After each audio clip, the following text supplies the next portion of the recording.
हम लोग last class में कैपेसिटर्स पढ़ रहे थे। कैपेसिटर में हम लोगों ने 2 कैपेसिटर पे कैसे चार्ज शेयर होता है, ये पोर्शन कवर किया था कि अगर 2 कैपेसिटर्स होंगे तो चार्ज की शेयरिंग होगी। कब तक चार्ज शेयर होता रहेगा, जब तक कि दोनों के अक्रॉस पोटेंशियल डिफरेंस सेम ना हो जाए, तब तक चार्ज मूव करता रहेगा। एट इक्विलिब्रियम दोनों पे पोटेंशियल, दोनों कैपेसिटर के अक्रॉस पोटेंशियल डिफरेंस सेम होगा। ठीक है? हमने इसको आगे बढ़ाते हुए एक ऐसा क्वेश्चन भी सॉल्व किया था जिसमें 2 की जगह 3 कैपेसिटर हम लोगों ने कनेक्ट किया। ठीक? अब हम बात करेंगे हमारे अगले टॉपिक की, जो है combination of capacitors. Combination of capacitors.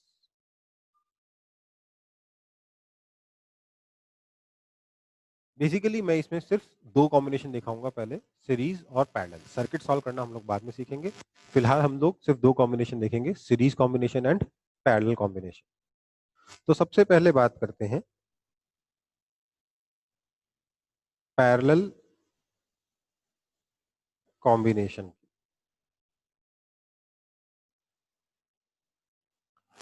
Parallel combination का मतलब क्या हुआ? मतलब वही है जो कि हमारे रेजिस्टेंस के केस में था। सारे के सारे कैपेसिटर सेम 2 पॉइंट्स के बीच में कनेक्टेड होने चाहिए, सबके क्रॉस पोटेंशियल डिफरेंस सेम होना चाहिए। तो मेरे पास मान लेते हैं एक ये कैपेसिटर है, ये दूसरा कैपेसिटर है और ये तीसरा कैपेसिटर है। ये तीनों कैपेसिटर्स मैं आपस में कनेक्ट करता हूं कुछ ऐसे कि तीनों के दोनों एंड्स सेम पॉइंट पे लाई करें। ठीक है? ये पॉइंट ए है, ये पॉइंट बी है। ए से तीनों कैपेसिटर के एक प्लेट को कनेक्ट कर दिया, बी से तीनों कैपेसिटर की दूसरी प्लेट को कनेक्ट कर दिया। तो इस कॉम्बिनेशन में अगर मान लेते हैं यहाँ का कैपेसिटेंस C1 है, यहाँ का कैपेसिटेंस C2 है, यहाँ का कैपेसिटेंस C3 है, तो इसका इक्विवेलेंट कैपेसिटेंस क्या होगा? देखिए, समझिए बात को। इसका मतलब क्या हुआ कि अगर मैं ए और बी के बीच में पोटेंशियल डिफरेंस V अप्लाई करता हूँ, लेट्स से बैटरी लगा दी मैंने, पोटेंशियल डिफरेंस V की। अगर मैंने ए और बी के बीच में पोटेंशियल डिफरेंस V अप्लाई कर दिया, ठीक है, तो क्या होगा? पोटेंशियल डिफरेंस V अप्लाई करने पर मैं देखूंगा तीनों कैपेसिटर्स के पास पोटेंशियल डिफरेंस V है, तीनों के ऊपर कुछ कुछ चार्ज आ जाएगा, Q1, Q2, Q3, इस प्लेट में माइनस Q1, इस प्लेट में माइनस Q2, इस प्लेट में माइनस Q3। ठीक है? ये चार्ज कहां से आएगा? बेसिकली इन प्लेट से चार्ज निकलेगा, वो चार्ज इस बैटरी के थ्रू होते हुए इन प्लेट्स पर चला जाएगा। ठीक है? तो मैं बोल रहा हूं कि दिस सिस्टम, इसका इक्विवेलेंट कैपेसिटेंस में एक कैपेसिटर होगा सी इक्विवेलेंट। इन तीनों को रिप्लेस करके मैं एक कैपेसिटर लगाऊं तो उसका कैपेसिटेंस कितना हो, सच दैट अगर मैं सेम बैटरी कनेक्ट करता हूं तो इस केस में अगर यहां से चार्ज कैपिटल क्यू गया था तो यहाँ पे बैटरी के through charge capital Q flow हो। मतलब इस पे चार्ज माइनस कैपिटल क्यू आ जाएगा, इस पे चार्ज प्लस कैपिटल क्यू आ जाएगा। ठीक है? तो क्लियर सी बात है, यहाँ पर हम बोल सकते हैं कि कैपिटल क्यू जो है that is equal to small q1 plus small q2 plus small q3। This implies, sorry, this is equal to q1 q2 q3 कितना है? q1 होगा C1V, क्योंकि तीनों के पास पोटेंशियल डिफरेंस V है, तीनों पैरेलल में लगे हैं, तो ये हो जाएगा C1V plus C2V plus C3V, that is equal to C1 plus C2 plus C3 into V। इतना चार्ज हमारे बैटरी के थ्रू इस केस में फ्लो करेगा। और यहाँ पे कितना हो जाएगा? This Q has to be equal to, अगर बैटरी का पोटेंशियल डिफरेंस V है तो this Q has to be equal to C equivalent into V। तो यहाँ पर कैपिटल Q आया C1 plus C2 plus C3V, यहाँ पर कैपिटल Q आया C इक्विवेलेंट इनटू V। इसका मतलब क्या होगा? अगर मैं इन दोनों को कंपेयर करता हूँ, इन दोनों को, मैं क्या बोल सकता हूँ? Clearly C equivalent is equal to C1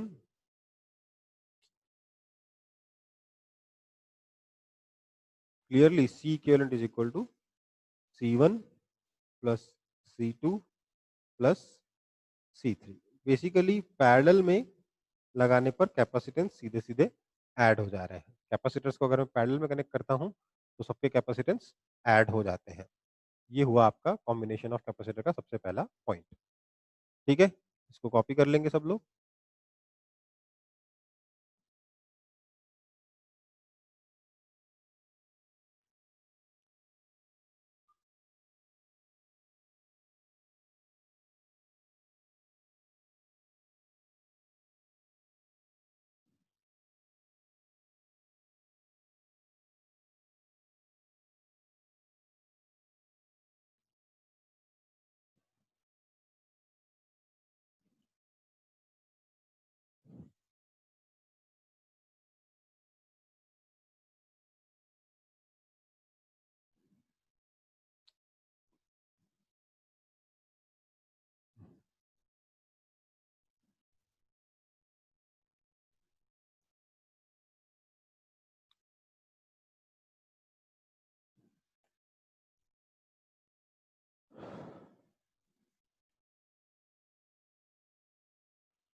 तो यहाँ पर पैरेलल में लगाने पर कैपेसिटेंस ऐड हो रहे हैं।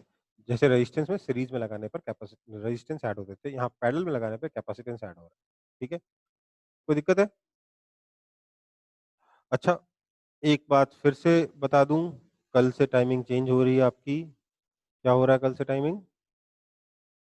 कल से टाइमिंग हो रही है 3:30 से 5 पीएम, 3:30 पीएम टू 5 पीएम। ठीक है, 4 से 5:30 की जगह 3:30 से 5 हो रहा है कल से क्लास का टाइमिंग। ठीक है, चलो फिर कल से मतलब डेली, सिर्फ फिजिक्स का नहीं, फिजिक्स केमिस्ट्री मैथ्स तीनों सब्जेक्ट्स का। ठीक है,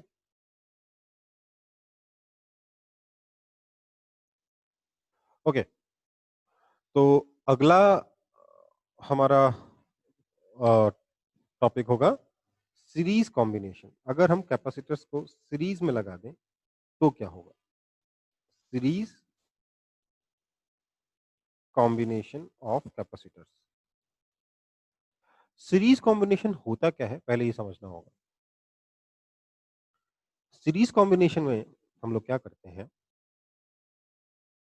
अ, हमारा जो कैपेसिटर्स हैं वो एक के बाद एक लगे होने चाहिए, लाइक अ चेन, कुछ इस तरीके से। जैसे रेजिस्टेंस लगते थे सीरीज में, वैसे ही कैपेसिटर्स भी सीरीज में लगेंगे।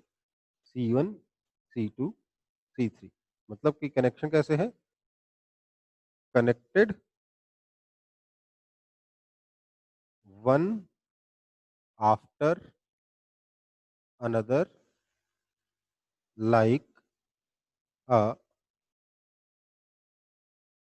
चेन। एक चेन की तरह एक के बाद एक कैपेसिटर्स लगे हुए हैं। ठीक है, ये सीरीज कॉम्बिनेशन हुआ। लेकिन ये पहला पॉइंट है। इसके अलावा एक पॉइंट यहाँ पे और ध्यान देने वाली बात है। क्या है वो बात? इनिशियली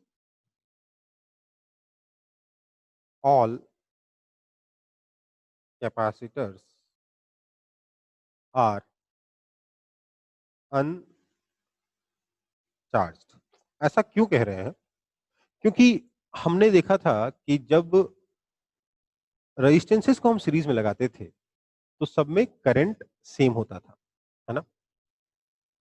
जब रेजिस्टेंसेस को सीरीज में लगाते हैं तो सब में करंट सेम होता है। जब रेजिस्टेंसेस को पैरेलल में लगाते हैं तो सबके अक्रॉस पोटेंशियल डिफरेंस सेम होता है। वैसे ही जब कैपेसिटर्स को पैरेलल में लगाया, सारे कैपेसिटर्स के अक्रॉस पोटेंशियल डिफरेंस सेम आया। और अगर हम कैपेसिटर्स को सीरीज में लगाएंगे तो सारे कैपेसिटर्स पर सेम चार्ज आना चाहिए। ठीक है, अब चार्ज कैसे आएगा? लेट्स से कुछ हमने बाहर बैटरी-वैटरी लगाई, जिसकी वजह से यहाँ से इस कैपेसिटर पे चार्ज क्यू फ्लो करके आ गया। ये चार्ज क्यू फ्लो करके आया, तो इस प्लेट पे चार्ज हो गया प्लस क्यू। इस प्लेट पे कितना चार्ज आएगा? जैसे ही इस प्लेट पे प्लस क्यू आएगा, इस चीज़ पे प्लेट पे अपने आप ही माइनस क्यू चार्ज इंड्यूस हो जाएगा। तो मतलब इसमें से क्यू चार्ज भाग जाएगा, कहाँ जाएगा? C2 की इस वाली प्लेट पे जाएगा। तो यहाँ पर चार्ज आ जाएगा प्लस क्यू, तो इस पे अपने आप माइनस क्यू चार्ज इंड्यूस हो जाएगा, मतलब इसमें से चार्ज क्यू निकल के C3 पे चला जाएगा। C3 पे आ जाए इस प्लेट पे आ जाएगा प्लस क्यू चार्ज, अपने आप यहाँ चार्ज आ जाएगा माइनस क्यू, ये चार्ज क्यू निकल के यहाँ से चला जाएगा। जिधर से क्यू आया था उधर ही क्यू वापस घूमकर चला जाएगा। तो अगर तीनों पहले से अनचार्ज्ड हैं, तब तो तीनों कैपेसिटर पे चार्ज सेम आया। बट मान लीजिए कि आपके किसी एक प्लेट पे पहले से किसी एक कैपेसिटर पे पहले से चार्ज था। 3 कैपेसिटर हैं,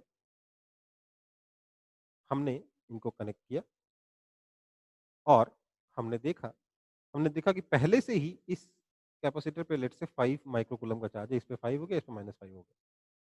अब अगर आप चार्ज Q कहीं से लाके दोगे, तो इस पे चार्ज हो जाएगा Q, इस पे चार्ज हो जाएगा -Q। इसमें से चार्ज Q निकला, इस पे गया तो इस पे हो जाएगा Q प्लस 5 क्योंकि 5 चार्ज वहाँ पहले से था। यहाँ हो जाएगा -5 -Q। तो यहाँ से चार्ज मतलब Q और निकल गया है, Q इधर से आया, Q इधर से निकल गया। इस पे आ जाएगा +Q, इस पे आ जाएगा -Q और इसमें से चार्ज Q ऐसे निकल जाएगा। ठीक है?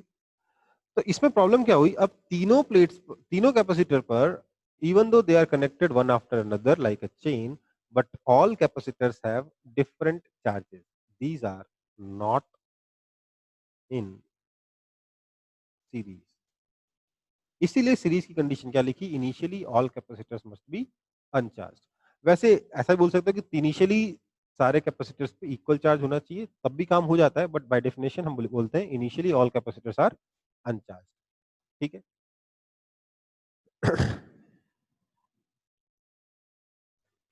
तो ये हमारा सीरीज कॉम्बिनेशन का बेसिक हुआ कि हम सीरीज कॉम्बिनेशन कहते किसको हैं। अब देखते हैं सीरीज कॉम्बिनेशन का इक्विवेलेंट कैपेसिटेंस क्या होगा। देखिए, मेरे पास ये मान लेते हैं एक के बाद एक 3 कैपेसिटर्स ऐसे लगे हैं। मैंने यहाँ पर बैटरी कनेक्ट करी है। तीनों के कैपेसिटर हैं C1, C2, C3। मैं बोल रहा हूँ दिस इज इक्विवेलेंट टू, इन तीनों को हटा के मैं सिर्फ एक कैपेसिटर लगा दूं, C इक्विवेलेंट, तो इस बैटरी में जिसका पोटेंशियल डिफरेंस V है, आइडियल आइडियल बैटरी ले रखी है मैंने, उसमें से सेम चार्ज फ्लो करना चाहिए इस केस में और इस केस में। मतलब अगर यहाँ से चार्ज Q गया है, यहाँ से चार्ज Q गया है, यहाँ पे चार्ज आया Q, यहाँ -Q, यहाँ Q, यहाँ -Q, यहाँ Q, यहाँ -Q, यहाँ पे चार्ज स्मॉल q आना चाहिए, यहाँ पे चार्ज -Q आना चाहिए क्योंकि बैटरी में से चार्ज Q फ्लो किया है। ठीक है? तो यहाँ पर अगर मैं लूप लॉ लगाऊं, अब यहाँ देखिए मैंने अभी तक आपको सिखाया नहीं है किरचॉफ लॉ लगाना इन कैपेसिटर्स, बट कैसे लगाते हैं समझिए। हल्का बताया था लास्ट क्लास में कि जब मैं एक नेगेटिव प्लेट से पॉजिटिव प्लेट की तरफ जाऊंगा तो पोटेंशियल इंक्रीज करेगा, पॉजिटिव से नेगेटिव की तरफ जाऊंगा तो पोटेंशियल डिक्रीज करेगा। ठीक है? जब पॉजिटिव से नेगेटिव की तरफ जाऊंगा तो पोटेंशियल कितना डिक्रीज करेगा? तो सर पोटेंशियल डिफरेंस कैपेसिटर के क्रॉस होता है Q अपॉन C, तो Q बाय C से डिक्रीज कर जाएगा। तो वही काम मैं यहाँ लिखूंगा। यहाँ से शुरू करता हूँ, प्लस V, आगे गए -Q/C1 और आगे गए -Q/C2 और आगे गए -Q/C3, वापस नहीं पहुंच गए, equals to 0। This implies V is equal to Q times 1/C1 plus 1/C2 plus 1/C3। यही सेम हरकत अगर मैं यहाँ करूँ तो क्या लिखूंगा? Plus V minus Q upon C equivalent equals to 0। This implies V is equal to Q times 1/C equivalent. अगर मैं इन दोनों इक्वेशंस को कंपेयर करूंगा, मुझे सीधे सीधे मिल जाएगा क्या? कि 1/C equivalent is equal to 1/C1 plus 1/C2 plus 1/C3। ठीक है, तो बेसिकली हमने क्या देखा कि कैपेसिटर्स अगर पैरेलल में लगे हैं तो इक्विवेलेंट कैपेसिटेंस कितना होता है C1 plus C2 plus C3, और अगर सीरीज में लगे हैं तो 1/C इक्विवेलेंट होता है 1/C1 plus 1/C2 plus 1/C3। ठीक है, यहां पर जो फॉर्मूले हैं वो एक्सचेंज हो जा रहे हैं। रेजिस्टेंस से अगर कंपेयर करोगे तो सीरीज और पैरेलल के फॉर्मूले एक्सचेंज हो जा रहे हैं। ठीक है, इसको कॉपी कर लेंगे। कंडीशंस कॉपी कर ली होंगे मेरे ख्याल से आपने। सीरीज कॉम्बिनेशन किसको कहते हैं इस चीज की, तो अभी सभी कॉपी कर लेंगे।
तो सबने कॉपी कर लिया।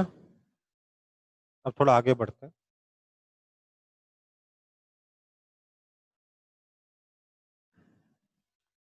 अब देखो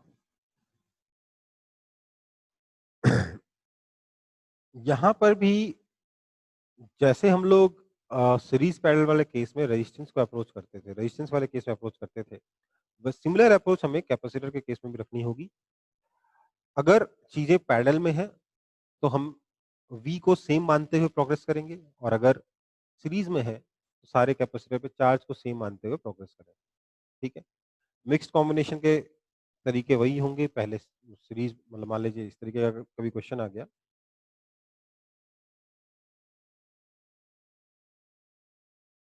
तो क्या हो जाएगा, इन दोनों का इक्विवेलेंट कैपेसिटेंस पैरेलल लगा के प्लस ये वाला सीरीज लगा के। ठीक है, समझ में आई बात। यहाँ पर क्या हो जाएगा C1 प्लस C2, C1 है, ये C2 है, यहाँ C3 है। यहाँ क्या हो जाएगा C1 प्लस C2, यहाँ तो C3 है ही है।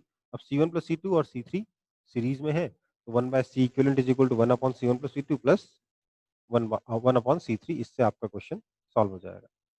ठीक है, तो इस तरीके से आप सीरीज और पैरेलल कॉम्बिनेशन का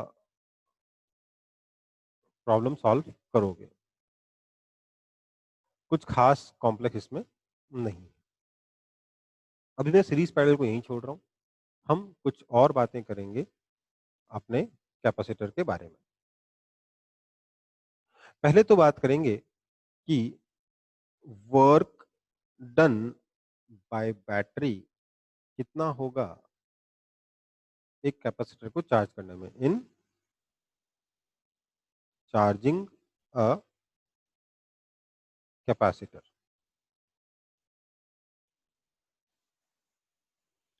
देखिए, मान लेते हैं ये हमारे पास एक कैपेसिटर है और ये एक बैटरी है।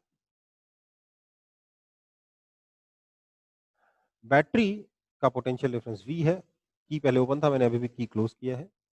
ये कैपेसिटेंस C है। तो क्या होगा, जैसे मान लेते हैं यहाँ पे की था, मैंने की को क्लोज किया अभी अभी। ठीक है, तो जैसे ही मैं की क्लोज करूंगा क्या होगा, इधर से चार्ज Q निकलेगा, बैटरी के थ्रू जाएगा और इस प्लेट पे जाके जमा हो जाएगा। यहाँ चार्ज आ जाएगा -Q, यहाँ चार्ज आ जाएगा +Q। अगर हम इस लूप की इक्वेशन लिखें तो क्या लिख सकते हैं, plus v minus Q by c is equal to 0, this implies Q is equal to c. ठीक है, इसमें तो कोई दिक्कत नहीं है।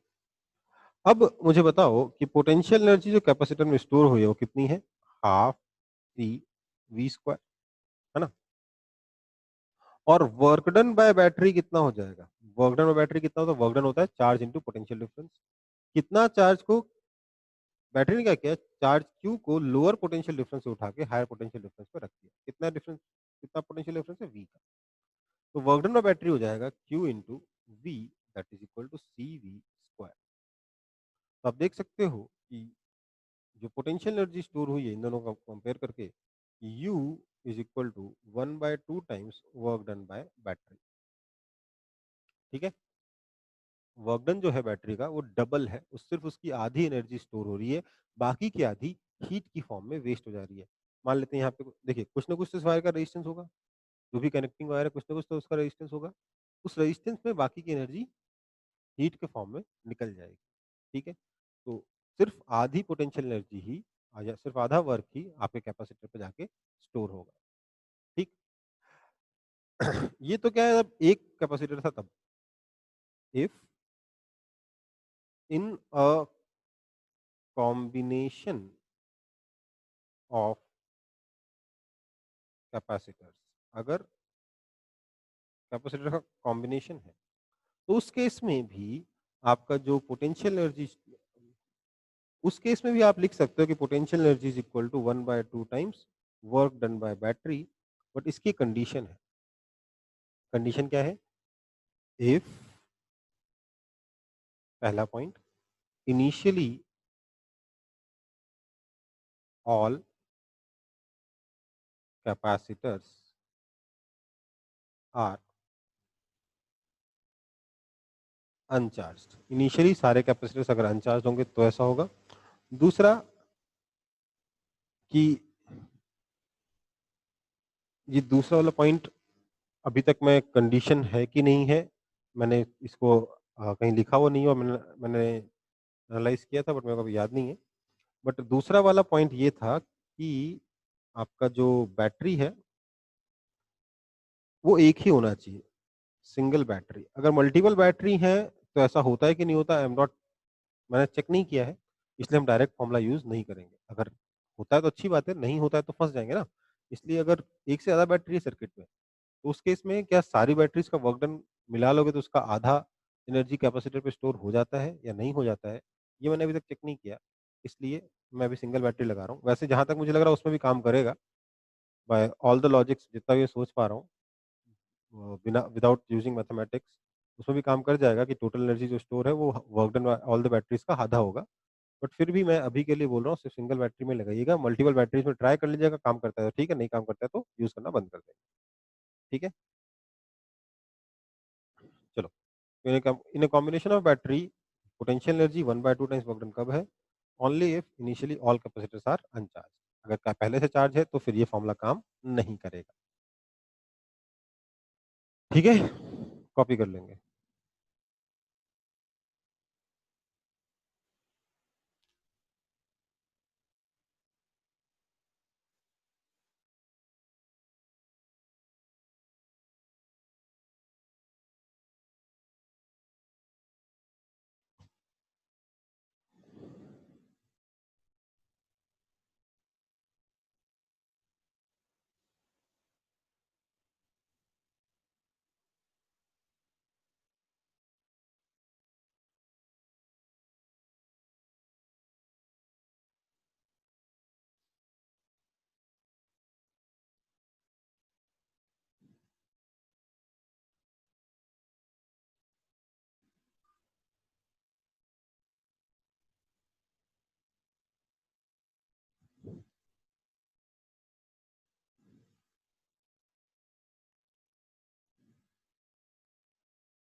सर हम्म सर अगर सारे कैपेसिटर अनचार्ज नहीं हुए तो सर वर्क डन निकालने का कोई तरीका? हाँ बेटा, वोल्टेज निकालने का तरीका तो मैंने लास्ट क्लास में बताया था ना। सर वो सीधा हाफ सा C1 सीधा स्क्वायर प्लस। हाँ सुन लो, सीधा सा तरीका है। टोटल चार्ज देखो, सारी एनालिसिस करके सर्किट की इनिशियल कंडीशन और फाइनल कंडीशन की, कि बैटरीज के थ्रू कितना कितना चार्ज फ्लो किया। ठीक है, उसके बाद वर्क डन हो जाएगा चार्ज इनटू पोटेंशियल डिफरेंस। ठीक है, हाँ मैं आता सर। हूँ उस पर, पहले अगला टॉपिक कवर कर लेंगे फिर आता हूँ। ठीक है, बेसिकली वर्क डन में बैटरी सीधे सीधे charge phloem through battery into potential difference होता है, इसके अलावा इसका कोई और फॉर्मूला नहीं है। ठीक है, बाकी ये U is equal to half WD, ये सब तो अलग चीजें हैं। ये सब तो क्या है कि इस केस में काम कर रहा है, उस केस में काम नहीं कर रहा। बेसिक तो एक ही है कि potential difference across battery multiplied by charge phloem through battery. Okay, आगे बढ़ते हैं। Effect on physical quantities associated with capacitor on increasing distance between plates. Plates के बीच में डिस्टेंस चेंज करने से डिफरेंट फिजिकल क्वांटिटीज जो हमारे कैपेसिटर से एसोसिएटेड है उस क्या फर्क पड़ेगा। इसमें दो केसेस हैं। केस वन, इसमें हम लेंगे आइसोलेटेड कैपेसिटर। आइसोलेटेड कैपेसिटर का मतलब क्या हुआ, इसमें कोई बैटरी वगैरह कनेक्टेड नहीं है, इससे कोई बैटरी वगैरह कुछ भी कनेक्टेड नहीं है, ये अकेला कैपेसिटर रखा हुआ है। ठीक है, ये एक कैपेसिटर है, इससे कोई बैटरी कनेक्टेड नहीं है। लेट से इसकी स्प्लिट पे चार्ज कैपिटल क्यू है, इस स्प्लिट पे चार्ज जाएगा माइनस कैपिटल क्यू। इसका कैपेसिटेंस लेट से सी है, ये आइसोलेटेड है।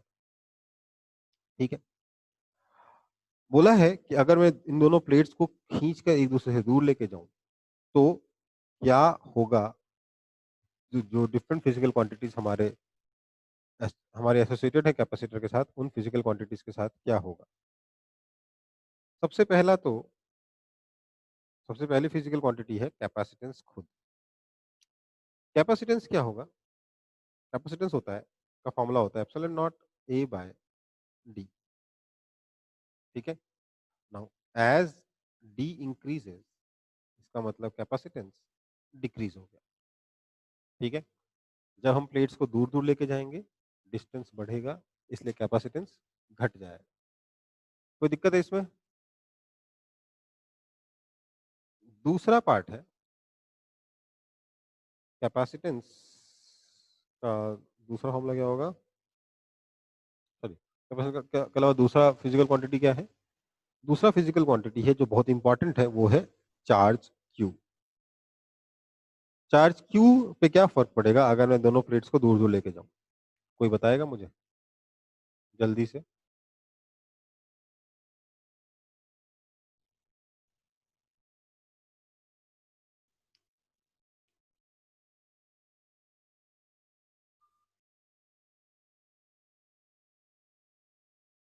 द आंसर इज कोई फर्क नहीं पड़ेगा। क्यों फर्क नहीं पड़ेगा? क्योंकि हमारा जो कैपेसिटर्स है जो कैपेसिटर है वो आइसोलेटेड है। इसका इस प्लेट मतलब क्या है, ये तो मैंने जो दो वायर बनाए वो भी गलत बनाया है, सिर्फ दो प्लेट्स है। इस प्लेट पे चार्ज कैपिटल की, उस प्लेट पे चार्ज माइनस कैपिटल की। अब अगर मैं प्लेट को दूर लेके जाऊंगा तो कैपिटल क्यू पे क्या फर्क पड़ेगा, कोई फर्क नहीं पड़ेगा। माइनस कैपिटल क्यू पे क्या फर्क पड़ेगा, कोई फर्क नहीं पड़ेगा। तो कैपिटल की कोई इफेक्ट नहीं पड़ता, क्योंकि ये कैपेसिटर आइसोलेटेड है, इसको दुनिया जहान से कोई मतलब नहीं। ठीक है, तीसरा है, तो बीच में इलेक्ट्रिक फील्ड पे कोई इफेक्ट पड़ेगा क्या? तो जवाब ये है, नहीं इलेक्ट्रिक सर। इलेक्ट्रिक फील्ड होता है Q upon A epsilon not sigma by epsilon not. इस पे क्या होगा, इसके साथ कोई इफेक्ट नहीं होगा। ठीक है, चौथा, पोटेंशियल डिफरेंस V पे कोई इफेक्ट पड़ेगा क्या?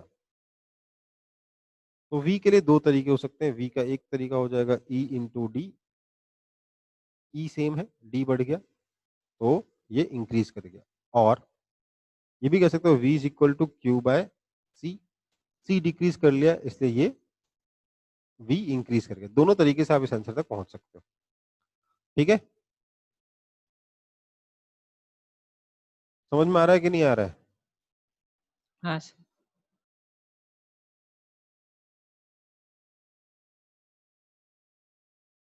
पांचवा पॉइंट, पांचवा पॉइंट क्या है? Potential energy you.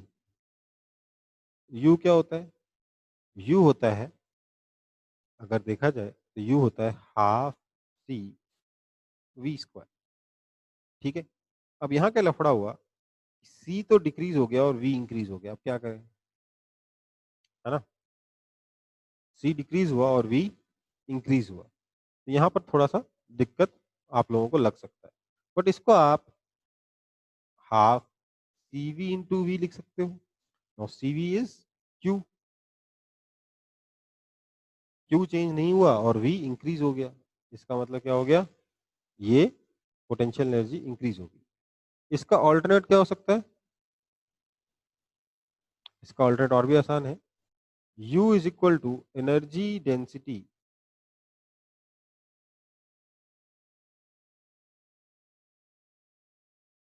Into volume,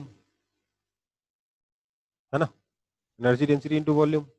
अब एनर्जी डेंसिटी क्या है? इलेक्ट्रिक फील्ड तो कांस्टेंट है इसलिए एनर्जी डेंसिटी कांस्टेंट है, और वॉल्यूम इंक्रीज कर गया इसलिए ये पोटेंशियल एनर्जी इंक्रीज हो जाएगी। हालांकि ये सोचना थोड़ा ज्यादा मुश्किल है, बेटर इसी रास्ते से पहुंच जाएगी।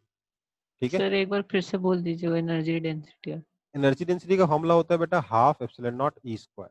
ठीक है, और ई अनचेंज्ड है इसलिए एनर्जी डेंसिटी भी अनचेंज रहेगा। और वॉल्यूम कैसे बढ़ गया? क्योंकि वॉल्यूम आपने, वॉल्यूम क्या होता है? एरिया इंटू डिस्टेंस, ये वाला वॉल्यूम है ना। वॉल्यूम क्या हाँ होता सर है? समझ एरिया गए। इंटू डिस्टेंस, डिस्टेंस बढ़ गया इसलिए वॉल्यूम बढ़ गया। ठीक है, समझ में आई बात? एनर्जी डेंसिटी कांस्टेंट है, वॉल्यूम इंक्रीज कर गया इसलिए पोटेंशियल एनर्जी इंक्रीज कर जाएगी। कॉपी कर लो। अच्छा एक और बच गया, फोर्स। फोर्स बिटवीन प्लेट्स क्या होता है? ये होता है Q square by two A epsilon not. इस पर कोई इफेक्ट नहीं आया, लेकिन ना तो क्यू चेंज हुआ ना एरिया। ठीक है, तो फोर्स भी आपका कांस्टेंट रहेगा।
Okay, so next part, case 2, capacitor connected to battery.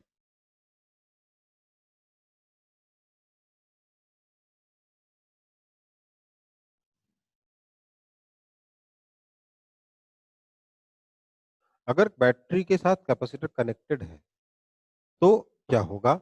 देखिए, मतलब ये है कि हमारे पास अभी तक जो कैपेसिटर था वो अकेला था, उसके ऊपर चार्ज कांस्टेंट था।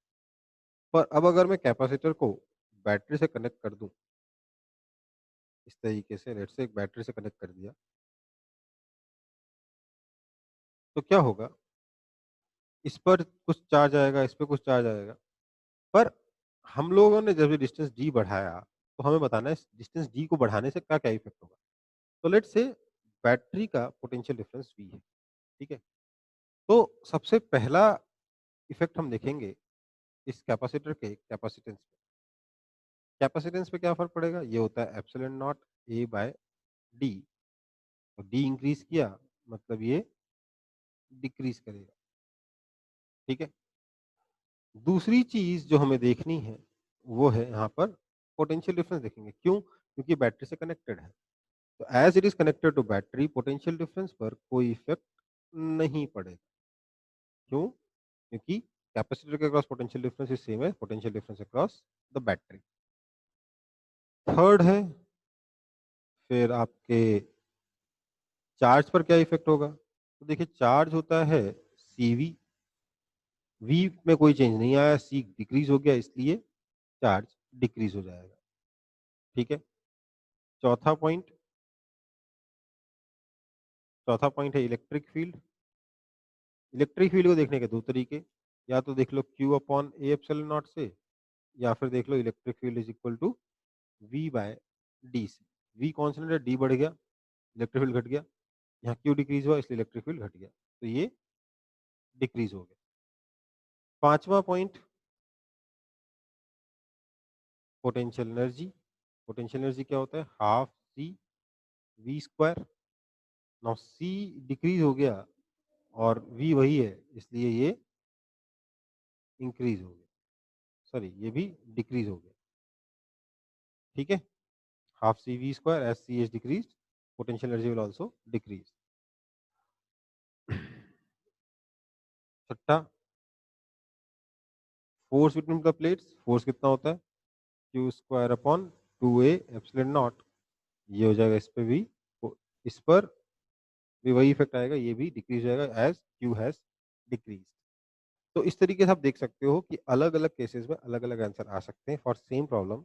इसलिए क्वेश्चन सॉल्व करते वक्त ध्यान रखना है कि बैटरी कनेक्टेड है कि नहीं है, कहीं कैपेसिटर आइसोलेटेड तो नहीं है। जो बैटरी कनेक्टेड एकदम डिफरेंट आंसर्स हैं इन कंपैरिजन टू जब आइसोलेटेड कैपेसिटर है तब, ठीक है? तो इसको एक बार सब लोग कॉपी कर लेंगे।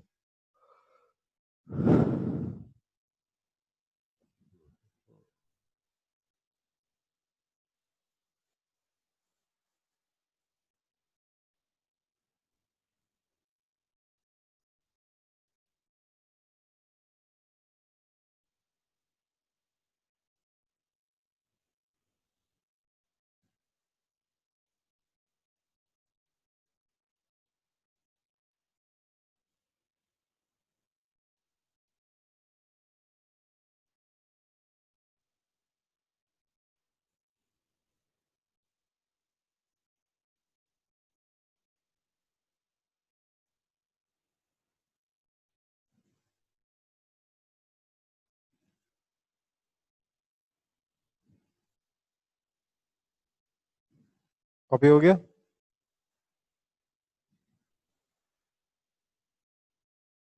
हाँ सर। ठीक है फिर। तो capacitor but connected to battery भी हमने सॉल्व कर लिया।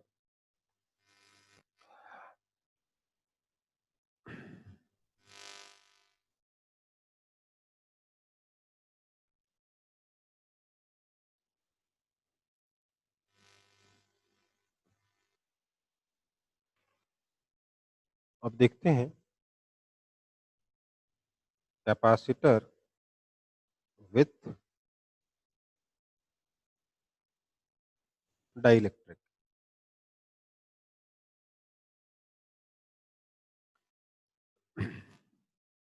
एक कैपेसिटर विथ डाइलेक्ट्रिक कैसे बिहेव करेगा ये देखेंगे।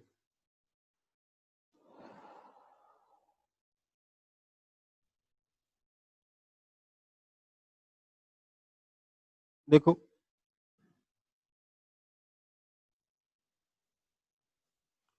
कैपेसिटर विद डाइलेक्ट्रिक, हाँ, मतलब कहने का इसका क्या मतलब है, मेरे जो कैपेसिटर की प्लेट्स हैं, उनके बीच में हम लोगों ने एक डाइलेक्ट्रिक मीडियम भर दिया है। तो उस केस में कैपेसिटेंस पे क्या फ़र्क पड़ेगा, ये हमें देखना है। ठीक है? देखिए क्या है। मान लेते हैं डाइलेक्ट्रिक कांस्टेंट K है। ये एरिया प्लेट का A है, ये एरिया भी ऑब्वियसली A है, ये डिस्टेंस D है। मुझे इसका कैपेसिटेंस निकालना है। मैं बोलूँगा अगर मैं इस पे चार्ज कैपिटल Q, उस पे चार्ज माइनस कैपिटल Q रख देता हूँ, तो इलेक्ट्रिक फील्ड हो जाएगा sigma upon K epsilon naught, that is equal to Q upon K A epsilon naught, ये इलेक्ट्रिक फील्ड हो जाएगा। इसका मतलब potential difference is equal to ED is equal to Q D upon K A epsilon naught हो जाएगा। ये potential difference. Now इसका मतलब Q हो गया K times epsilon naught A by D into V। But Q होता कितना है, CV होता है, इसलिए ये क्या हो गया, C हो गया। तो कैपेसिटेंस C कितना हो गया, K epsilon naught A by D। Basically epsilon naught की जगह K एप्सिलॉन नॉट लगाना है, एप्सिलॉन नॉट एप्सिलॉन R लगाना है। ठीक है? सो डाइलेक्ट्रिक इंसर्ट करने देख रहे हैं कैपेसिटेंस होता है, डाइलेक्ट्रिक इंसर्ट पे कैपेसिटेंस इंक्रीज होता है, ये हमने यहाँ पर देखा। इसको जल्दी से सब लोग कॉपी कर लेंगे।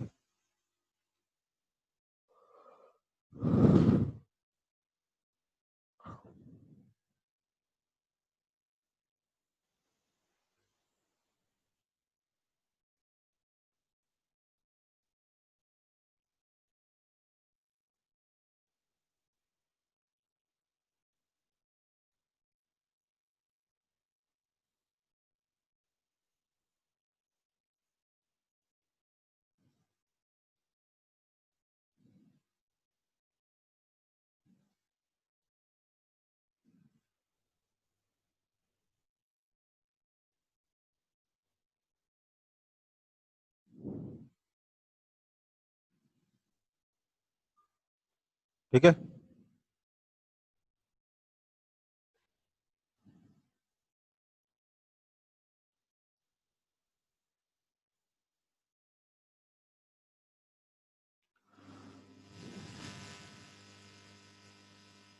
ठीक है, ये बस मुझे मेंशन करना था बिफोर मूविंग अहेड, ताकि कहीं गलती से छूट ना जाए। अब हम बात करेंगे हमारे अगले टॉपिक पे, दैट इज, ये बहुत ही इंपॉर्टेंट, और पता नहीं लोगों को क्यों डिफिकल्ट लगता है, आई डोंट नो, बट लोगों को डिफिकल्ट लगता है। Charging and discharging of capacitor.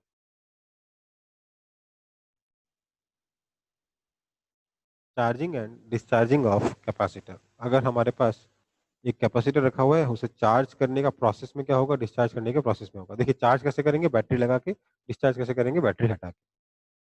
तो देखिए ये हमारे पास लेट्स से एक कैपेसिटर है, इनिशियली अनचार्ज। इसको हम लोगों ने एक बैटरी से कनेक्ट किया थ्रू अ रेजिस्टेंस, और यहाँ जो की थी, इस की को हमने प्रेस किया at t is equal to 0। तो क्या होगा यहाँ पर, अगर बैटरी के क्रॉस पोटेंशियल डिफरेंस V है, तो क्या होगा। हो सकता है आपको क्वेश्चन में ये रियल बैटरी दे रखी हो, यहाँ पे EMF E और यहाँ पे इंटरनल रेजिस्टेंस स्मॉल r दे रखा हो, बात एक ही। तो ऐसे में अगर मैं मान लूं कि टाइम t पे, लेट्स से, जो भी पेन रेड पेन से लिख रहा हूँ वो टाइम t पे है, let's say at time t मैंने अज्यूम किया है, लेट्स से यहाँ पे चार्ज Q आ जाता है, यहाँ पे चार्ज माइनस Q आ जाता है, और यहाँ से करंट आई जा रहा है, कुछ ऐसे। ठीक है? तो फिर अगर मैं इस लूप की इक्वेशन लिखता हूँ, इस तरीके से लूप की, तो मैं क्या लिख सकता हूँ, देखिए मैं लिखूंगा, यहाँ से शुरू करता हूँ, प्लस वी लिखा, करंट के साथ रेजिस्टेंस के थ्रू गया, तो पोटेंशियल डिक्रीज होगा। कितना डिक्रीज होगा? IR से डिक्रीज होगा, -IR। आगे बढ़ा, की में कुछ नहीं है, आगे बढ़ा, यहाँ क्या आ जाएगा? -Q/C, क्योंकि हम पॉजिटिव प्लेट से नेगेटिव प्लेट पे गए हैं। पोटेंशियल डिक्रीज होगा, कितने से डिक्रीज होगा? Q/C से डिक्रीज होगा। घूम फिर के वापस अपनी जगह पे, दिस इज इक्वल टू 0। ठीक है, this implies CV minus Q upon C is equal to IR। ठीक है, अब एक रिलेशन और है हमारे पास। रिलेशन क्या है? रिलेशन ये है कि I is equal to dQ/dt। Current I is the rate at which charge is being accumulated on this plate. So we will have, this implies CV minus Q upon C is equal to R times dQ/dt. This implies dQ upon CV minus Q is equal to dt upon RC। अब हम दोनों तरफ इसको integrate करेंगे। t is equal to 0 पे charge 0 है, time t पर charge small q हो जा रहा है। इसको इंटीग्रेट करके हमारा आंसर मिल जाएगा। तो इंटीग्रेशन करके क्या आएगा? दिस इंप्लाइज, देखिए जरा, इसका आंसर आएगा -ln CV minus Q 0 to Q is equal to T upon RC। This implies ln CV minus Q upon CV is equal to minus T by RC। This implies 1 minus Q by CV is equal to e to power minus T by RC। ठीक है, this implies Q by CV is equal to 1 minus e to power minus T by RC, or this will imply Q is equal to CV into 1 minus e to power minus T by RC। इसको यहाँ तक copy कर लेंगे, फिर हम आगे बढ़ेंगे। ये पहला पार्ट पढ़ रहे हैं हम लोग चार्जिंग का।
बेटा ये वाला पोर्शन कई लोगों को समझ में नहीं आता है। एक बार कॉपी कर लो, फिर एक बार फिर से खुद से सॉल्व करने की कोशिश करो।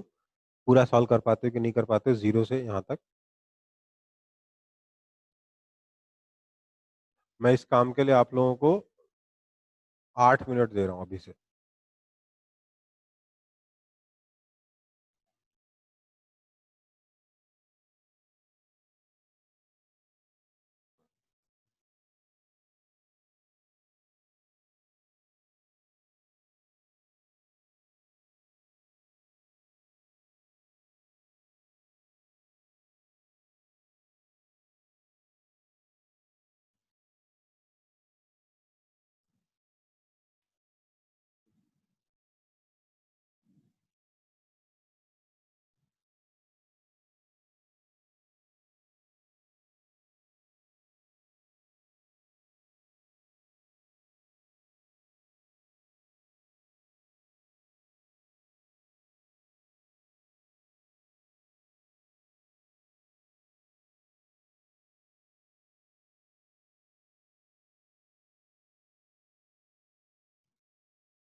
8 मिनट तो नहीं हुए, बट मेरे ख्याल से कर लिया आप लोगों ने कि नहीं किया इसको दोबारा से खुद से ड्राइव?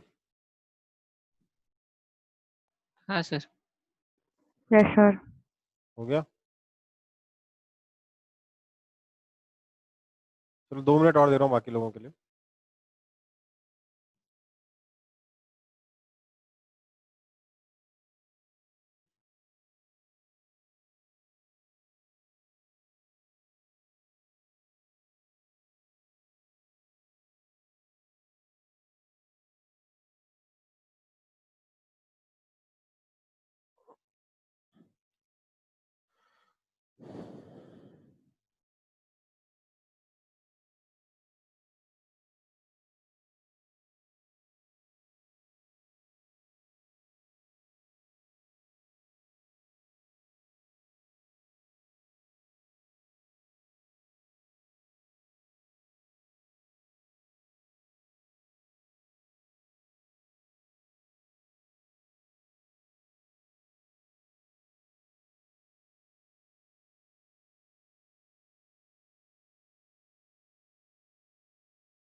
ओके, देखो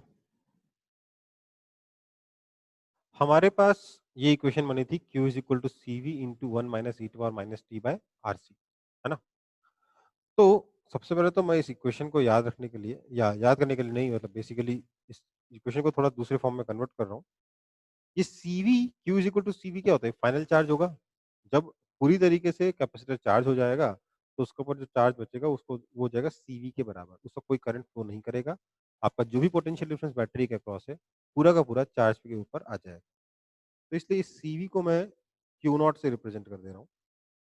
Q not is not the charge at T is equal to zero, but it is charge at T is equal to infinity. This is equal to charge at T is equal to infinity. ठीक है, इसको ये थोड़ी देर में देखेंगे कैसे पहुंचे, इसके ग्राफ देख के बताऊंगा मैं।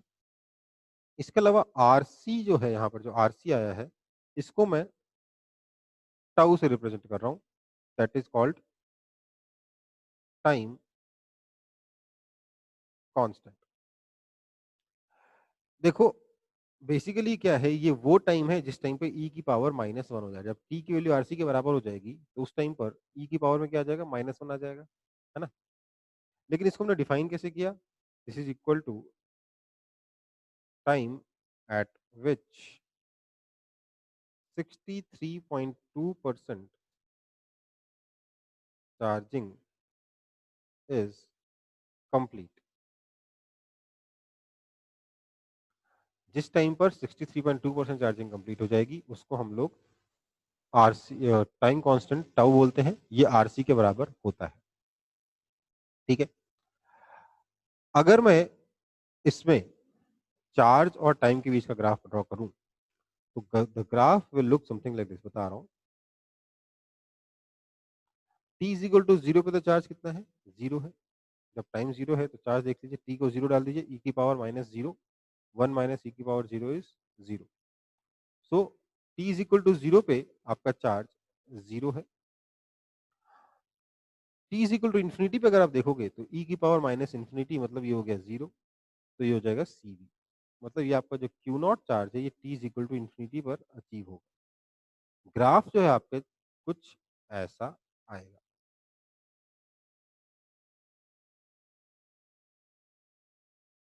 ये एसिम्प्टोटिक ग्राफ है। ऐसा सिमिलर ग्राफ हम लोग क्लास 11th में देखे थे। कहाँ पर? क्लास 11th में हम लोग ऐसा सिमिलर ग्राफ देखे थे आपके टर्मिनल वेलोसिटी वाले प्रॉब्लम में, जब आपका पार्टिकल, जब आपका ऑब्जेक्ट ग्रेविटी में किसी विस्कस फ्लूइड के अंदर, तो इसी तरीके से उसका वेलोसिटी, तो Q is equal to Q not into 1 minus e to power minus T by tau हम यहाँ पर लिख सकते हैं। Q is equal to Q not into 1 minus e to power minus T by tau. ठीक है, ये हमारा फॉर्मूला बना जहां tau is equal to R C है। ये हमारा दूसरा फॉर्मूला है। ठीक है, अब बेसिकली क्या कह रहा है कि जब टी बाय टाउ जीरो था, जब टाइम जीरो था, उस वक्त तो आपका चार्ज जीरो था, है ना? उस वक्त चार्ज कितना था? जीरो। टाइम जीरो पे चार्ज जीरो। जब टाइम की वैल्यू टाउ हो जाएगी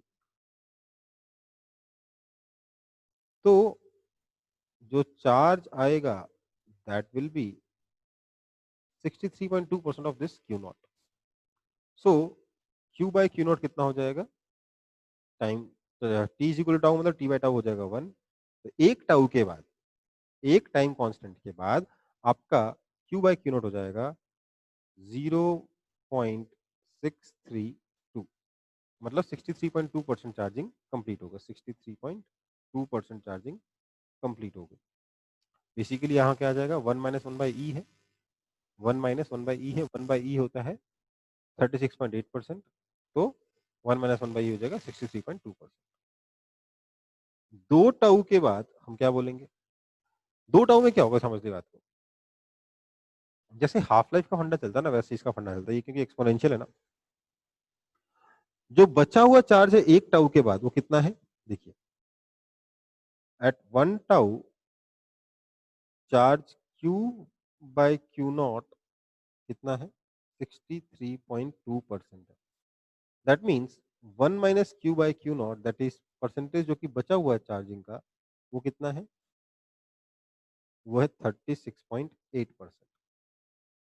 अगर मैं टाइम को 2 टाउ कर दूं, टाइम अगर मैं 2 टाउ कर दूं, दो टाइम कांस्टेंट के बाद देखूं, मतलब एक टाउ का एक टाउ और है, तो ये जो बचा हुआ 36.8% ना, अगले टाउ में, अगले टाइम कांस्टेंट में बचा हुआ 63.2% का, सॉरी बचा हुआ 36.8% का 63.2% चार्जिंग और कंप्लीट हो जाएगी। कहने का मतलब देखिए 63.2 और 36.8 नंबर्स की वजह से आप कंफ्यूज हो रहे हो। मान लीजिए 63.2 की जगह ये 60 होता और ये 40 होता, मान लेते फाइनल चार्ज को 100 होना था, तो एक टाइम कांस्टेंट का 63.2 हो जाता, सॉरी 63.2 नहीं 60 हो जाता, 40 बचता। बचे हुए 40 का 60% हो जाता अगले टाइम कांस्टेंट में। बचे हुए 40 का 60% कितना होता है? 24 होता, तो 60 प्लस 24 84% हो जाता। ठीक है। इस केस में अगर आप देखोगे तो ये आ जाएगा करीब करीब 86.5% के आसपास, 86.5 0.865% के आसपास यहाँ पर 2 टाउ पे आ जाएगा। ये बचेगा कितना? 13.5% के आसपास बचेगा। ठीक है, अगर मैं एक टाउ का और इंतजार कर लूं तो अगले टाइम कांस्टेंट में क्या होगा? इस 13.5% का 63.2% और कंप्लीट हो जाएगा, मतलब कि करीब करीब आपका 8.5% और कंप्लीट हो जाएगा। तो यहाँ हो जाएगा 95% और बचेगा कितना? करीब करीब 5%। जब 95% चार्जिंग कंप्लीट हो जाएगी तो हम बोलेंगे okay, now the capacitor is fully charge. वैसे तो कैपेसिटर को पूरा चार्ज होने में कितना टाइम लगेगा? इन्फिनिटी। बट कभी ना कभी तो बोलोगे हाँ भाई चार्जिंग हो गई, चलो आगे बढ़ते हैं, कुछ अगला स्टेप करते हैं। तो 3 टाउ के बाद ये करीब करीब 0.95 हो जाएगा, मतलब 95% चार्जिंग कंप्लीट हो जाएगी। हम इसी को बोलते हैं चार्जिंग इज कंप्लीट। 95% हो गया मतलब 19-20 वाली बात बची ना, तो हम बोलते हैं 95% चार्जिंग हो गई, मतलब चार्जिंग इज नाउ कंप्लीट। ठीक है, इसको एक बार सब लोग कॉपी कर लेंगे। क्या हो रहा है? टाइम कांस्टेंट वो टाइम है जिसके बाद बचे हुए प्रोसेस का 63.2% प्रोसेस कंप्लीट हो जाए। रिमेनिंग प्रोसेस का 63.2% प्रोसेस जितनी देर में कंप्लीट हो जाएगा उसको हम क्या कहते हैं, उसको हम कहते हैं टाइम कांस्टेंट। बिल्कुल ऐसा ही कॉन्सेप्ट है हाफ लाइफ का। मेरे ख्याल से आप लोगों ने अभी तक केमिस्ट्री पढ़ा है कि नहीं पढ़ा है? हाफ लाइफ पढ़ लिया क्या? केमिकल काइनेटिक्स पढ़ लिया आप लोगों ने? हाँ Yes, सर। sir. हाँ, तो केमिकल काइनेटिक्स में आप लोगों ने जो हाफ लाइफ पढ़ा उसमें क्या था, जो भी बचा हुआ पोर्शन है उसका आधा हो जाएगा अगले हाफ लाइफ में, आया ना? जो भी बचा हुआ पोर्शन है उसका हाँ सर। उसका आधा कंज्यूम हो जाएगा हाफ लाइफ में, मतलब जो भी बचा हुआ प्रोसेस है वो आधा कंप्लीट हो जाएगा हाफ लाइफ में। यहाँ प्रोसेस क्या है? चार्जिंग। तो जो बचा हुआ चार्जिंग है उसका आधा कंप्लीट हो जाएगा हाफ लाइफ में, उसका 63.2% कंप्लीट हो जाएगा टाइम कांस्टेंट।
इसको कॉपी कर लो और जो चीज समझ में नहीं आए अभी कभी पूछ लो, क्योंकि मुझे मालूम है इसमें बहुत सारी चीजें समझ में नहीं आ रही होंगी, ऊपर से आ रही होंगी, कंफ्यूजन क्रिएट हो रहा होगा, बट आप लोग पूछ नहीं रहे होगे।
बेटा that is pure mathematical formula, मतलब ये हम लोगों ने, मैंने आपको बताया था ना, टाउ की डेफिनेशन हम लोगों ने क्या किया, जहां पर ई की पावर -1 आ जाए उसको टाउ बोल देंगे, ठीक है? फिर बोला यार समझाया कैसे जाए, तो ई की पावर -1 की वैल्यू निकाली तो आया कितना, 36.8%, ठीक है? सॉरी 0.368 आया, तो 1 माइनस 0.368 कितना आ गया, 0.632 आया, ठीक है ना? समझ में आई बात? वो प्योर मैथमेटिकल है। 1/e 0.368 होता है, इसलिए 1 - 1/e किया तो कितना आ गया, 0.632 आ गया, हमने वहीं पे बोल दिया 63.2% चार्जिंग कंप्लीट, ठीक है? ओके।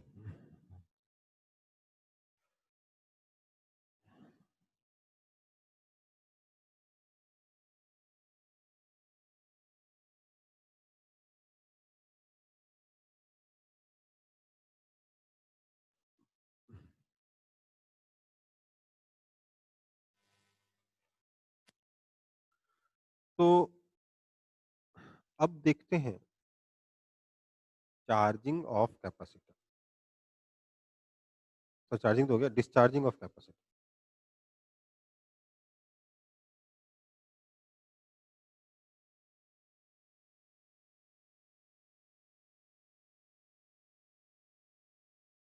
देखिए, मान लेते हैं एक कैपेसिटर है जिसको हमने एक बैटरी से लंबे टाइम तक कनेक्ट करके रखा। रेजिस्टेंस आर है यहाँ पे, ये लंबे टाइम तक कैपेसिटर इस बैटरी से कनेक्ट करके रखा गया है। यहाँ पर ऐसे कनेक्शन बनाया हमने, बैटरी लगा दी। तो क्या होगा, यहाँ पर चार्ज आ जाएगा Q naught is equal to C V, Q not is equal to C V charge, दोनों सॉरी यहाँ minus Q not is equal to minus C V charge इन दोनों प्लेट्स पे आ जाएगा, इधर प्लस सी वी इधर माइनस सी वी, इधर क्यू नॉट इधर माइनस क्यू नॉट। अब मुझे इस बैटरी को डिस्चार्ज करना है। डिस्चार्ज करने के लिए मैं क्या करूंगा, सर बैटरी बोल रहा हूँ, कैपेसिटर को डिस्चार्ज करना है। डिस्चार्ज करने के लिए क्या करूंगा, बैटरी को रिमूव कर दूंगा। सो इसके बाद मैंने बैटरी को रिमूव किया तो कैपेसिटर बन गया ऐसा, यहाँ क्यू नॉट, यहाँ माइनस क्यू नॉट, यहाँ पर रेजिस्टेंस है आर। तो क्या बैटरी को रिमूव करने के बाद ये कैपेसिटर डिस्चार्ज हो जाएगा अपने आप या नहीं हो पाएगा, बताइए जरा मेरे को।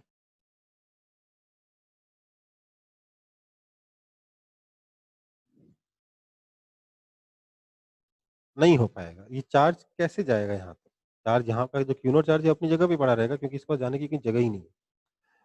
तो इसको डिस्चार्ज करने के लिए हमें इस बैटरी की जगह एक कनेक्टिंग वायर जोड़ना पड़ेगा जिससे कि ये कैप थोड़ा सा शॉर्टिंग होकर डिस्चार्ज हो जाए। Minus Q not plus shorting नहीं हो बट जिससे कि डिस्चार्ज हो पाए रेजिस्टेंस आर। बीच में हम लोगों ने यहाँ पे एक वायर लगा दिया, ये कैपेसिटेंस इसका सी है। यहाँ पर मान लेते हैं की था, हमने की को t इज इक्वल टू 0 पर क्लोज किया है। तो क्या होगा, यहाँ से चार्ज फ्लो करता हुआ इस कैपेसिटर की स्प्लिट पे आ जाएगा। तो ब्लड से जो करंट फ्लो कर रहा है वो आई है, ठीक है। और टाइम टी लिख रहा हूँ, एट टी इस पर चार्ज क्यू हो जाता है, इस पर चार्ज माइनस क्यू हो जाता है। तो अगर टाइम की इक्वेशन लिखूं तो क्या लिख सकता हूँ, देखिए जरा, यहां से शुरू करता हूँ, plus Q by C. Plus Q by सी समझ में आ रहा है, हम नेगेटिव प्लेट से माइनस क्यू वाले प्लेट से प्लस क्यू वाली प्लेट पे गए तो पोटेंशियल बढ़ गया, plus Q by C. Current के साथ गए तो माइनस आई आर, और उसका तो कुछ है नहीं, this is equal to 0। This implies I is equal to Q by R C. ये आपकी इक्वेशन बनी, I is equal to Q by R C. अब इसके बाद मैं अगली इक्वेशन लिख रहा हूं कि I is equal to D Q by D T. मैंने क्या इक्वेशन लिखी, current I is equal to D Q by D T. ठीक है या गड़बड़ है, अभी तक सब कुछ ठीक है। हाँ सर। जैसे ही मैं I is equal to D Q D T लिखता हूं, ये इक्वेशन एकदम गलत हो जाती है। क्यों गलत हो जाता है, क्योंकि current is not the rate at which discharge Q is increasing, but it is a rate at which discharge Q is decreasing. So I has to be written as minus dq by dt. समझ में आई बात। हाँ sir, वो minus से plus की तरफ जा रहा है इसलिए। तो अब मैं इसको अगर यहाँ सब्स्टिट्यूट करूंगा तो मुझे क्या मिलेगा, this implies minus D Q D T is equal to Q by R C. This implies D Q by Q is equal to minus D T by R C. दोनों तरफ इंटीग्रेट करेंगे, t is equal to 0 पे charge Q not था, time t पर charge Q हो गया, ठीक है। दिस इंप्लाइज इसको इंटीग्रेट करेंगे तो क्या आ जाएगा, L N Q by Q not is equal to minus T by R C. This implies Q is equal to Q not into E to power minus T by R C. ठीक है, इसको copy कर लीजिए।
चलो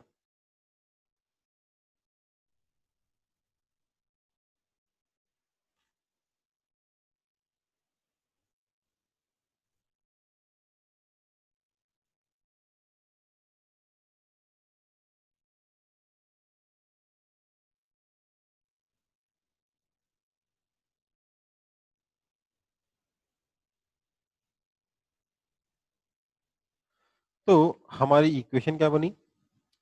हमारी equation बनी Q equals to, एक second, हमारी इक्वेशन बनी Q equals to Q not into E to power minus T by tau. T by RC था ना, आरसी क्या था? टाउ के बराबर था। टाउ इज इक्वल टू, यहाँ पर भी क्या है? आरसी। बेसिकली यहाँ पर भी टाउ क्या रिप्रेजेंट करता है? Time at which 63.2% charging is complete. वहां क्या था? जहां पर 63.2% डिस्चार्जिंग इज कंप्लीट, यहाँ क्या होगा? 63.2% चार्जिंग इज कंप्लीट। कहने का मतलब ये है कि अगर मैं अब Q और टाइम के बीच में ग्राफ बनाता हूं तो ग्राफ आपका कुछ ऐसा बनेगा।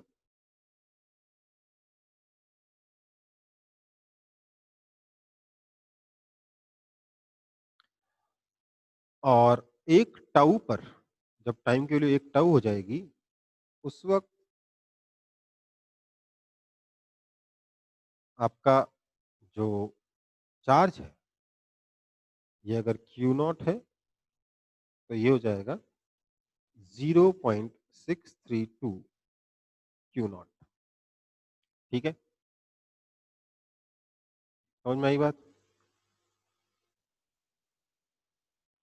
अरे ये क्या, सॉरी गलत बना दिया मैंने, ग्राफिक गलत बना दिया, सॉरी सॉरी सॉरी। नहीं तो सर चार्जिंग वाला आप हाँ, बोल चार्जिंग देते वाला थे। ग्राफ बना दिया गलती से, मैंने। ग्राफ कैसा बनेगा?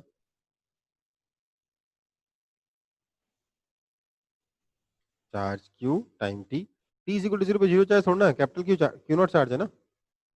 ग्राफ आपका चार्ज का कुछ ऐसा बनेगा। और टाइम टाउ पर चार्ज कितना हो जाएगा?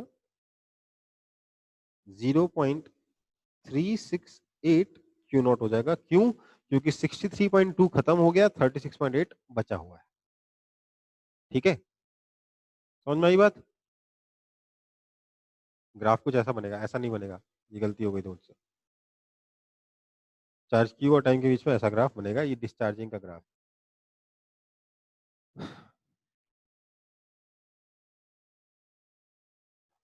अगर मैं टेबल बनाना चाहूँ Q और capital Q, Q by capital Q और टाउ की, टाइम की, तो टेबल कैसे बनेगी? जब टाइम 0 था तो Q by capital Q not कितना था? 1 था। जब टाइम टाउ हो गया तो ये हो गया 36.8%। टाइम 2 टाउ में बचेगा 14.5% के आसपास, सॉरी 13.5% के आसपास। और टाइम 3 टाउ में हो जाएगा 5% के आसपास। जस्ट उसका उल्टा है जो चार्जिंग के केस में था। ठीक है, 1 में से सब्ट्रैक्ट करते जाओ। इसको कॉपी कर लेंगे। सर तो इसमें भी 3 टाउ तक कंप्लीट डिस्चार्जिंग मान लेंगे ना? हाँ मान सकते। ठीक है,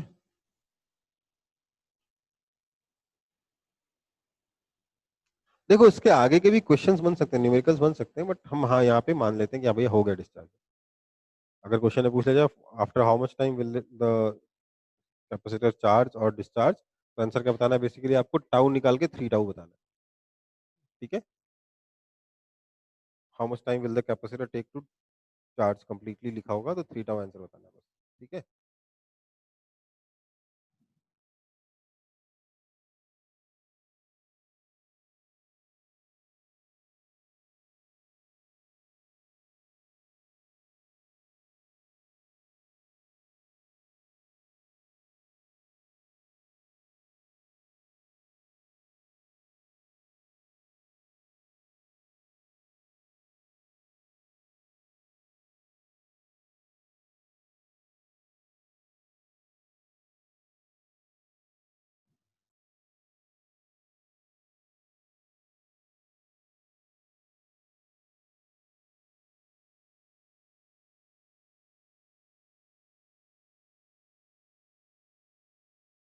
आज की क्लास में यहीं तक करेंगे। नेक्स्ट क्लास में हम चार्जिंग और डिस्चार्जिंग पे क्वेश्चंस करेंगे और इसके थोड़े एडवांस लेवल तक जाएंगे।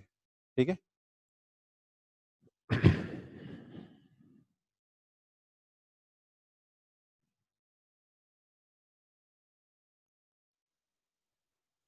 अभी के लिए क्लास ओवर है, इसको सब लोग कॉपी कर लेंगे।